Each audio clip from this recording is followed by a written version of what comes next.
Mən Ziya Mürsəlzadə, bakalavr təhsilini Bakı Dövlət Universitetində, magistr təhsilini İngiltərədə almışam. Hal-hazırda SOCAR-ın maliyyə segmentində vitse-prezidentin müavini vəzifəsində çalışıram.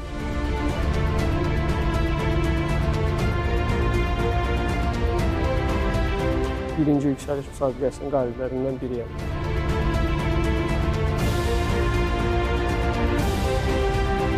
Gənclərə tövsiyəm daim öz üzərlərində qətiyyətlə işləmələri, doğru zamanda, doğru yerdə olmaları və daim onları inkişaf etdirən mühitdə özlərini tapmalarıdır.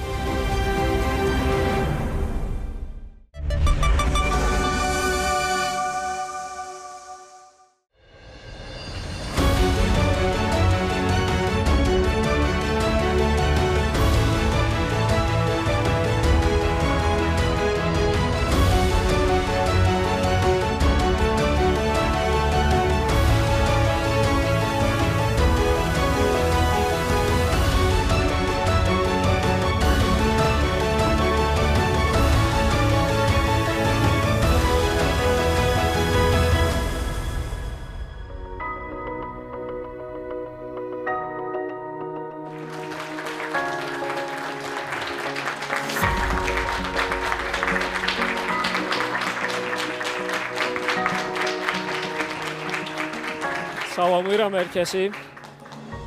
Ümid edirəm ki, bugün burada olmaqdan hər kəs məmnundur. Bizim bugünkü mövzumuz təsirlikdən kimliyə, yəni öz mühitini qur və seç. Bu mövzuda danışacağıq. Amma başlamamışdan əvvəl mən istəyərdim ki, sualla başlayım və bir interaktiv olaraq davam eləyək. Necə düşünürsünüz? Ümumiyyətlə, hər bir insanın formalaşmasında, yəni bir fərd kimi, bir professional kimi formalaşmasında hansı şərtlər, hansı faktorlar əsas rol oynayır? Buyurun. Bir burada deyə bilərik, məsələn, mühiti, yəni hər bir insan uşaq vaxtından bir mühitdə formalaşır. Ailə tərbiyəsi də burada təbii ki, önəmlidir. Əslində elə yetişdiyi ailə də mühitdir. Sonra məsələn məktəbə gedir, orada bir mühitdə formalaşır. Yəni mühit, sonra aldığı tərbiyə əslində insana təsir eləyir. Və mən düşünürəm ki, insan ömrünün axırına qədər formalaşmağa davam edir. Yəni məsələn biz məktəbdə oxuyuruq. Sonra məktəbdən sonra universitetə gedirik. Orada yeni bir mühit görürük. Universitetdən sonra iş həyatına giririk. Və hər bu gördüyümüz mühit, orada qarşılaşdığımız insanlar bizim şəxsiyyətimizə, düşüncələrimizə, dəyərlərimizə nisbətən təsir edir. Yəni Əla, tam razı.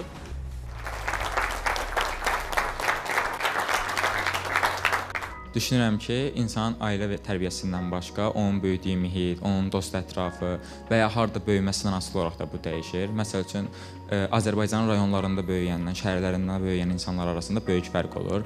Eyni zamanda bizim formalaşmağımızda məktəbin də böyük təsiri olur. Çünki məktəbdə müəllimlərin verdiyi dərslər, ümumiyyətlə o məktəb sinif yoldaşların səni hamısı formalaşdırır. Sənin necə bir insan olduğun, verdiyin reaksiyalar hamısının buna təsiri olur. Eyni zamanda bir səhv edəndə və ya bir şey doğru edəndə insanların səni təbrik etməsi və ya etməməsi, buna qarşı verilən reaksiyada insan formalaşmasında böyük rol oynayır. Əla, çox sağ olun. Biz davam eləyəcəyik sual-cavabla. Mən öz fikirlərimi demək istəyirəm və sizdən əslində reaksiyalar almaq istəyirəm. Faktorlar əslində çoxdur. Qeyd olunanlar hər biri o faktorların daxilindədir. Biz mühiti ümumiyyətlə müxtəlif, belə deyək də, klassifikasiyalara bölsək, birinci bizim mühit fiziki mühitdir. Hansı ki, bu bizim iqlim, ətraf mühit, yaşadığımız coğrafi mövqe və s. Bunu deyə bilərik. Sizin dediklərinizdən mən ailə, təhsil, universitet və s. bunları əgər müxtəlif cür biz mühit tiplərinə bölsək, burada ola bilər sosial mühit, hansı ki, bu bizim dəyərlərimizdir, ailədən gəlir, mədəniyyətimizdir, böyüdüyümüz milli irsdir və s. Bundan başqa bizdə var, aydın məsələdir ki, siyasi mühit, hansı siyasi mühitdə biz böyüyürük. Yəni buna misal olaraq göstərə bilərik ki, müharibə zonasında mı böyüyürük, yoxsa sülh şəraitində mi böyüyürük? Bunun özünün də müəyyən təsirləri var və biz qlobal mühitdə bu barədə danışacağıq əslində. Sonrasında bizdə iqtisadi mühit var, hansı ki, biz resurslara nə dərəcədə əl çatanıq, ümumiyyətlə rifah səviyyəsi yaşadığımız cəmiyyətdə hansı səviyyədədir? Bizə şərait yaradırmı ki, biz orada daha yaxşı həyat standartlarında yaşayaq, yoxsa daha aşağı həyat standartlarında yaşayaq? Bundan başqa bir də biz ümumiyyətlə deyə bilərik ki, bütün bu mühitlərin hamısının cəmi bizi fərd kimi formalaşdırmağa şərait yaradır. Ümumiyyətlə necə fikirləşirsiniz? İstedad yoxsa sonradan əzmlə çalışmaq? Buyurun. Əslində bu sual illərdir ki, debat üzərindədir ki, insanın özündəmi istedad olmalıdır, yoxsa bu əzmkarlıqla çalışılan bir şeydirmi? Buna bir statla başlamaq istəyirəm ki, Anna Pavlovanın belə bir statı var ki, deyir ki, sənin istedadın ola bilər, amma çox çalışmırsansa, əzmin yoxdursa, bunlar bir-birini heç vaxt tamamlaya bilməz. Yəni o istedad belə yox ola bilər. Düzdür, hər ikisi bir-birini tamamlayır, balanslı şəkildə gedir. Amma məncə əzmkarlıq daha önəmlidir. Çünki əgər bir insanın xüsusi istedadı yoxdursa, daha çox çalışmaqla, öyrənməklə bu istedadı əldə edə bilər. Amma yox, əgər istedadı varsa, amma o istedadı daha da inkişaf elətdirmək üçün çalışmırsa, hətta o istedadı itirə də bilər. Əla, gözəl cavab verdi. Çox sağ olun. Bir nəfər də Düşünürəm ki, bu cavab əslində çox şaxəli cavabdır. Necə ki, məsəl üçün bəzi istedadlar var ki, bunun üstü gizlənir. Yəni bəzi gənclər istedadlarını gizlədirlər, bunu bir üzə vermirlər. Əgər insan özlərində əzmkar olub bunun üzərində çox çalışmasa, bu istedaddan doğru istifadə edə bilməyəcək. Məsəl üçün mənim çox güclü rəsm çəkmək kimi bir istedadım var, amma mən bunu heç kəsə göstərmirəm və yaxud bunun üzərində çox çalışmıram. Belə ki, əgər bir insanın nə qədər güclü istedadı varsa, bunun üzərində çox çalışmasa, bu istedaddan yaxşı mənada istifadə edə bilməyəcək. Yəni düşünürəm ki, istedadın sonu əzmlə çalışmaqdır ki, həmin bu istedaddan yaxşı mənada istifadə edə bilək. əla. Çox qəşəng cavab edib. Niyə rəsm bacarığından, istedadından niyə göstərmək istəmirsiniz? Belə fikirləşirəm ki, bəzən mənim çəkdiyim rəsmlər kiminsə xoşuna gəlməyə də bilər. Mən bunu bir nümunə olaraq verdim, amma mən düşünürəm ki, burada bəzi gənclər var ki, onların bəlkə də ən gözəl istedadları var, lakin onu bir üzə vermirlər. Çünki bizdə belə bir şey var ki, mövzu da ona toxunur, mühit.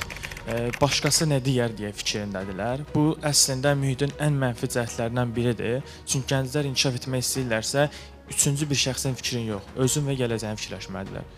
Tam doğrudur. Biz nəzərə almalıyıq ki, ümumiyyətlə biz inkişafımızda başqaları ilə özümüzü müqayisə yox, bir növ özümüzün əvvəlki vaxtı ilə sonrakı vaxtı arasındakı özümüzü bir-birimizlə müqayisə eləməliyik. Yəni kənardan düşünülənlər əksər hallarda təsir göstərir. Hətta yəni bunun haqqında yazılmış kitablar, əsərlər də var ki, insan ümumiyyətlə hansı addımı atırsa, o addımı əslində kənardan olan fikirlər hansı şəkildə formalaşar, onun əsasında atır. Məsələn, Mark Twain-i yəqin oxumusunuz, İnsan Nədir kitabı var. Orada belə bir cümlə var ki, insan müharibəyə niyə gedir?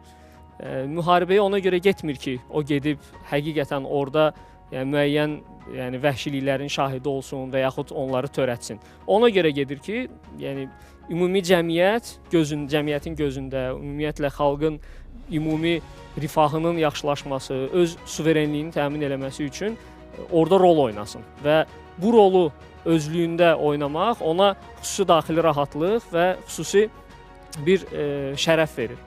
Buna görə əslində insan həmişə kənar təsirlərdən təsirlənir. Sadəcə olaraq o üçüncü tərəflərin fikrini bir balaca aşağı səviyyəyə çəkib daha çox əvvəl və sonra arasında bir müqayisə aparmaq daha düzgündür. Mən rəsm məsələsindən bir misal vermək istəyərdim. Van Gogh-u yəqin hamınız tanıyırsınız. Bilirsiniz də ki, o yaşadığı dövr ərzində, onun əsərləri heç bir halda rəğbət görməyib və hətta o yaşadığı müddət ərzində cəmi bir rəsmini sata bilib. Digər rəsmləri yalnız o həyatdan köçəndən sonra satılıb və çox içinə qapanıq insan olub və cəmiyyət qarşısında çox özünü büruzə verə bilməyib. Və bu baxımdan əslində biz hansı işləri görürüksə, onun gələcəkdəki faydaları nə olacaq? Onları biz tam olaraq o işi gördüyümüz zaman fərqinə vara bilmirik. Bunu zaman müəyyən müddətdən sonra göstərir. Bayaq danışdıq, istedad yoxsa fürsətlər. Biz dedik ki, bunlar bir tandem şəkildə fəaliyyət göstərir, amma aydın məsələdir ki, fürsətlər olmadığı şəraitdə biz mümkün deyil ki, hansısa bir istedadı doğru şəkildə istiqamətləndirə bilək və ondan istifadə edə bilək. Belə bir fikir var, yəqin eşitmisiniz, 10.000 saat qaydası. Nə bilirsiniz bu haqda? Onu eşitmək istəyərdim. 10.000 saat qaydası odur ki, sən hansısa bir bacarığa yiyələmək istəyirsənsə və ya hansısa bir ixtisasda, sahədə uğurlu olmaq istəyirsənsə, 10.000 saat ərzində praktika etməlisən. Məsələn, basketbolçular, digər idmançılar və yaxud da Yalnız idmana mı musiqiçilər. aiddir? Bütün sahələrdə. Bütün sahələrdə. 10.000 saat qaydasını tətbiq etdiyimiz zaman əksər hallarda, yəni inanılan budur ki, biz uğura daha rahat şəkildə çata bilirik. Ümumiyyətlə siz necə fikirləşirsiniz? Biz mövzumuzdan irəliləsək, mühit baxımından irəliləsək, kimləri tanıyırsınız? Yəni dünyadakı o adamlar əslində çox uyğun olmayan mühitdə doğulublar, sonradan o mühitdən çıxaraq bir növ o mühiti dəyişməyə çalışıblar.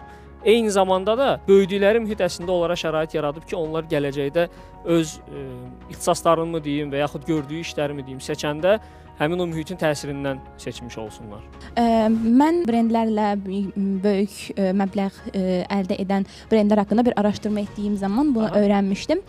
Jeff Bezosdur, Steve Jobsdur, bu kimi brendlərin, yəni bu kimi şəxslər əslində biz onların həyat fəaliyyətinə baxdığımız zaman əslində onların öz həyatlarını elə insanları dəyişdirməyə, daha doğrusu belə deyək, insanlıq üçün nələrsə etməyi gözə aldıqlarını görürük. Mən onları araşdırarkən onların nə dərəcədə savadlı, bacarıqlı və əzmkar olduqlarını da gördüm və buna heyran qalmışdım. Elə bayaqki mövzuya da toxunsaq, məncə bütün bunlar, yəni savad da, bacarıq da, istedad olsun, hər biri əzmdə insanın kimliyini əmələ gətirir və kimlik məncə insanın öz həqiqətidir və çox sevdiyim bir ifadə var. Bu İsveçrəli bir psixiatrın sözüdür.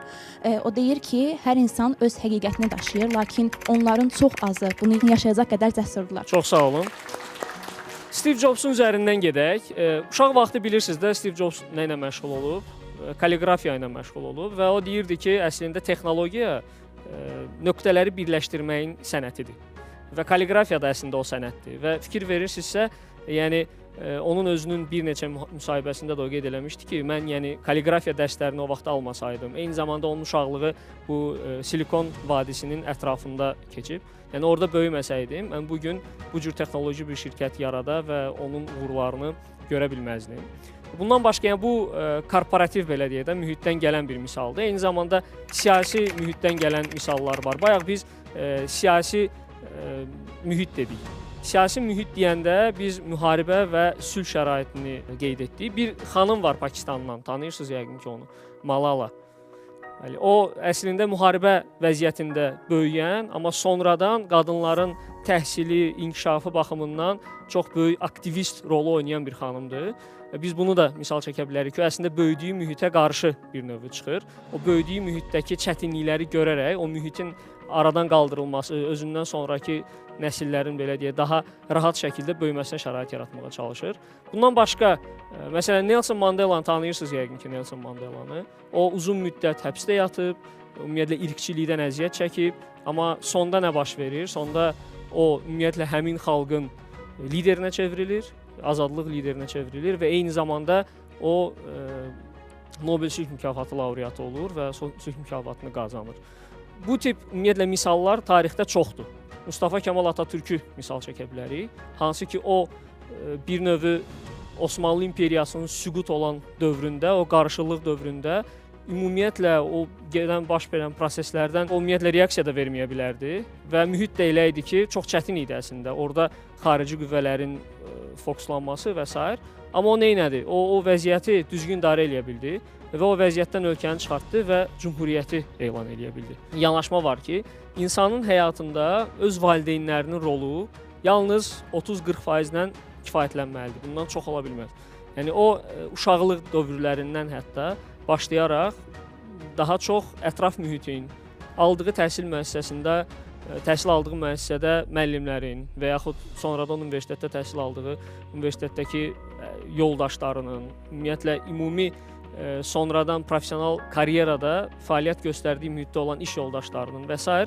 bunun təsirindən formalaşır. Azərbaycanda sizcə hansısa bir qeyri-əlverişli mühitdə böyüyüb, amma sonradan çox böyük işlər görən kimləri misal çəkmək olar? Bu yaxınlarda brendin inkişaf formu olan bir tədbirdə oldum. Orada OK üzrə bir mütəxəssislə tanışdım. Şəfiqə Bağırzadə idi Aha. adı. Deməli, xanım hal-hazırda ali təhsil almadığını bildirmişdi. Yəni mühiti isə ucqar bir rayonda, yəni yaşamışdı. Mühiti oradaydı. Amma daha sonra isə öz yolunu tapıb, daha çox inkişaf eləməyi seçib. Yəni mühitin təsirindən qaçıb, ən çox özünü tapmağa çalışıb və beləliklə hal-hazırda OK üzrə bir mütəxəssis idi. Öz agentliyi var idi. Tamam. Yəni bu mənim üçün çox bir motivasiya verici bir hal oldu. Daha sonra yəni fikir verdim ki, mühitdən də çox insan özü inkişaf eləməlidir, öz yolunu tapmağı seçməlidir. Əla, Belə. çox sağ olun.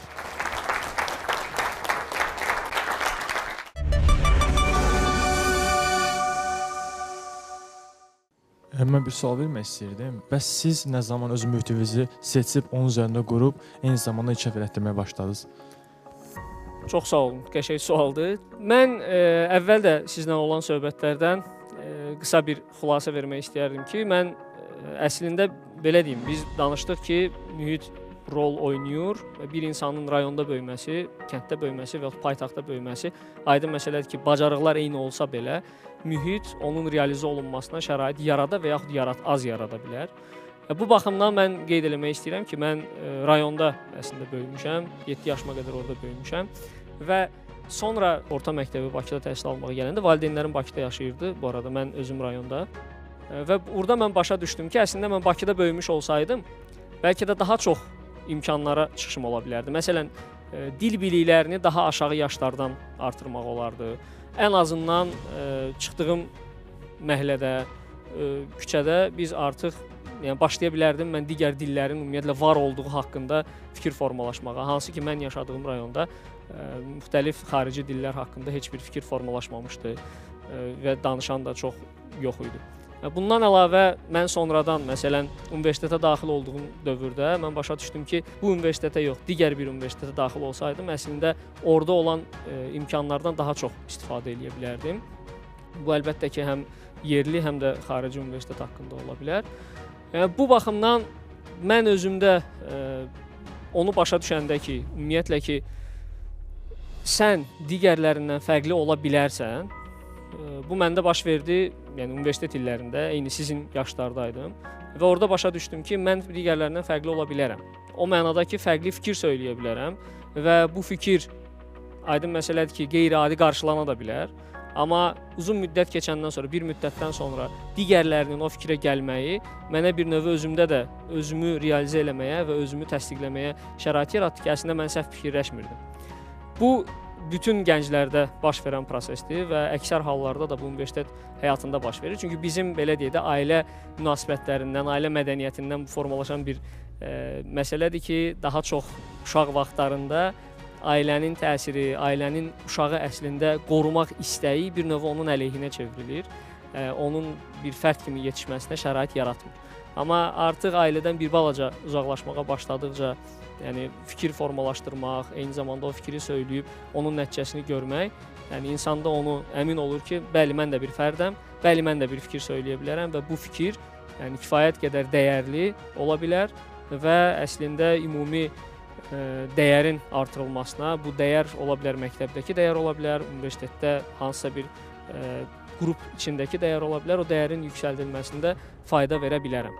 Yəni bunu heç vaxt ağlınızdan çıxartmayın. Yəni bizim şirkət olaraq bir dəyərimiz, lozunqumuz var. Hər töhfə dəyərlidir. Yəni bunu həmişə nəzərdə saxlayın ki, yəni hər bir verəcəyiniz töhfə dəyərlidir. Hətta belə deyim, sizin verdiyiniz fikir öyrəşilməmiş fikir olsa da, əmin olun ki, o hansısa müzakirələrin başlamasına gətirib çıxardacaq. Hansı ki, o müzakirələrin nəticəsində daha faydalı nələrsə əldə olunacaq. Siz nəsə demək istəyirdiniz? İnsan birinci doğulub başa çatdığı ailəsində birinci ilk mühiti orada çatır. İnsan birinci mühitini dəyişməkdən ötürü birinci özünü tanımalıdır ki, özü kimdir və sən nəyə qadirsən, sən nələri bacara bilərsən. Ondan sonra isə yəni əgər düşdüyü mühit pisdirsə, onu yaxşıya doğru çəkməlidir. Bəzi insanlar vardır ki, düşdüyü pis mühitdən daha tez çıxır və yaxşı mühitə doğru özünü addımlayır. Bəzi insanlar da vardır ki, pis mühitdə olub və hamının istifadə elədiyi qismət sözünü deyib, yəni həmin o pis mühitdə də özünü yəni batıra Bəraət bilər, qazandırmağa bəraət çalışır. qazandıra bilər. Ona görə də insan öz mühitini birinci özünü tanıdıqdan sonra seçməlidir ki, sən kimsən və sən nəyə qadir ola bilərsən. Bəzi insanlar vardır ki, özünün qadir ola bilməyəcəyi bir işə girişir və onunla da heç bir nəticə əldə edə bilmir. Bəzi insanda ağıllı insan birinci özünün kim olduğunu başa düşür ki, mən kiməm, mən nəyə qadirəm və mən nələri bacara bilərəm. Ondan sonra isə öz düşdüyü mühitdə daha da yaxşı nailiyyətlər əldə edə bilər. Biz hər şeyi qismətin üstünə, alın yazının üstünə atada bilərik. Əslində burada heç nə yazılmır da, yəni fiziki olaraq heç nə görsənmir. Yəni aydın məsələdir ki, həyata gələndə müəyyən bir yenə deyirəm, şərtlər, mühit və s. olur və bunun əsasında insan formalaşır, amma hər şey öz əlimizdədir. Bugünkü bizim mövzumuz bu qədər. Çox sağ olun aktiv iştiraka görə. Müəyyən hədiyyələrimiz var aktiv iştirak edən yoldaşlara. Yəni aydın məsələdir ki, hamıya hədiyyə çatmayacaq, amma yəni nəzərə alın ki, biz bundan sonra da danışa, müzakirə eləyə və görüşüb bu məsələlər haqqında, bu mövzular haqqında müzakirə eləyə bilərik. Mən istəyərdim birinci hədiyyəni sizə təqdim edeyim.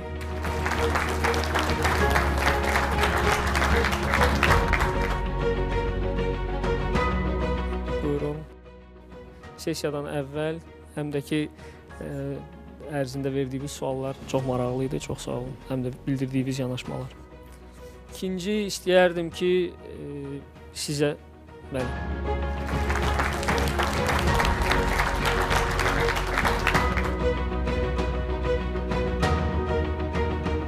çox sağ olun. Bildirdiyiniz fikirlərə görə təşəkkür edirəm. Sizi istəyərdim. Bəli.